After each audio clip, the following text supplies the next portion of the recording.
की सरकार की, क्योंकि 17 नगर निगम की आरक्षण सूची जारी कर दी गई है और इसी पर और ज्यादा बातचीत करने के लिए इस वक्त अलग अलग जगहों से हमारे साथ हमारे सहयोगी जुड़ चुके हैं। विशाल रघुवंशी लखनऊ से हमारे साथ जुड़े हुए हैं, जयपाल वाराणसी से हमारे साथ जुड़ गए हैं, प्रमोद कुमार अलीगढ़ से हमारे साथ जुड़े हुए हैं, विनय सिंह गोरखपुर से जुड़ गए हैं और इसके साथ ही श्याम तिवारी कानपुर से हमारे साथ जुड़े हुए हैं।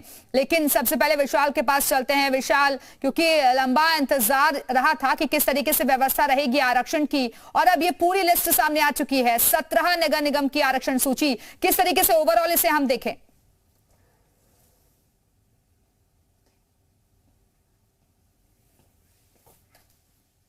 करके ये सूची जारी की गई है और अब लड़ाई शुरू होगी टिकट दावेदारों की।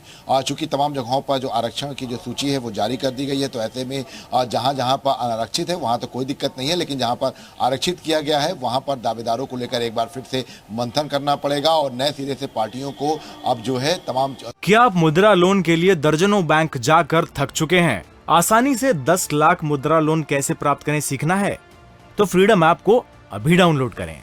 जो चीज़ें जो है मशक्कत जो है वो करनी पड़ेंगी। भाजपा ने पहले ही तय कर दिया है कि जो उनके पार्षद के जो टिकट होंगे वो मंडल लेवल पर और जिला लेवल पर ही तय होंगे, लेकिन जो महापौर के टिकट होंगे वो मुख्यालय से तय किए जाएंगे। इसके साथ साथ बसपा ने भी इस बार ये तय कर लिया है कि जो उनके पूर्व सांसद या पूर्व विधायक रहे हैं उनको इस बार मेयर के चुनाव में चुनावी मैदान में उतारेंगे। इसके साथ ही साथ पार्षदी के चुनाव में भी दलित और मुस्लिम गठजोड़ का जो फार्मूला है उसको धार देंगे और उसी के आधार पर टिकट जो है वो बटेंगे। इसके साथ ही कांग्रेस ने भी उत्तर प्रदेश में 8 जोन में कांग्रेस को बांटा है जब टिकट वितरण किया जाएगा, और समाजवादी पार्टी ने भी कुछ इसी तरह की तैयारियां की गई हैं। तो ऐसे में ये कहना बिल्कुल गलत नहीं होगा कि शहर की सरकार चुनने के लिए जो तमाम तैयारियां हैं राजनीतिक दल लगातार कर रहे हैं और एक तरह से 2024 से पहले एक लिटमस टेस्ट होगा ये निकाय चुनाव, और इसमें तय हो जाएगा कि कितनी जमीन जो है वो पार्टियों की अभी बन पाई है या नहीं बन पाई है, भाजपा अपनी जमीन बचा पाएगी या नहीं बचा पाएगी। इन सब तमाम चीजों को लेकर जो अटकलें हैं वो बहुत कुछ स्पष्ट हो जाएंगी निकाय चुनाव को लेकर। बिल्कुल, वाराणसी के लिए क्या है इस लिस्ट में? जल्दी से जयपाल के पास चलते हैं। जयपाल, वाराणसी में आरक्षण के लिए क्या कुछ व्यवस्था की गई है और अभी तक जो पिछला रिकॉर्ड रहा है, जो पिछला नतीजा सामने आया था, उसका कंपैरिजन मौजूदा स्थिति से कैसे करें? बिल्कुल दिव्या, देखिए आपको थोड़ा सा पीछे भी लेकर चलेंगे, लेकिन आरक्षण की सूची जारी होने पर वाराणसी की जो सीट है वो सामान्य हो गई है। ऐसे में जो चुनावी समीकरण है वो बदलते हुए नजर आ रहे हैं। पिछली बार ओबीसी सीट थी तो इस लिहाज से भाजपा ने अपने तरफ से एक महिला कैंडिडेट को ओबीसी के तौर पर उतारा था, मृदुला जायसवाल। उनका जो है फायदा भी दिखाई दिया भाजपा को और उस हिसाब से भाजपा ने यहां पर जीत हासिल की और तकरीबन 20 सालों से भाजपा के ही कब्जे में ही बनारस की मेयर सीट है। और दूसरी तरफ देखिए, जैसे ही आरक्षण की सूची जारी उसके बाद जो है सियासत तेज हो गई है। सियासत का एक नमूना आपको दिखाते हैं। भीतर चल रहा है आंदोलन। दरअसल कई समुदाय जो है वो अब इस तरह के आंदोलन में रुचि लेने लगे क्योंकि चुनाव का माहौल है। तो तस्वीरें अपने दर्शकों को दिखाते हैं। सुबह सुबह का वक्त है और धरना दे रहे हैं कुछ लोग।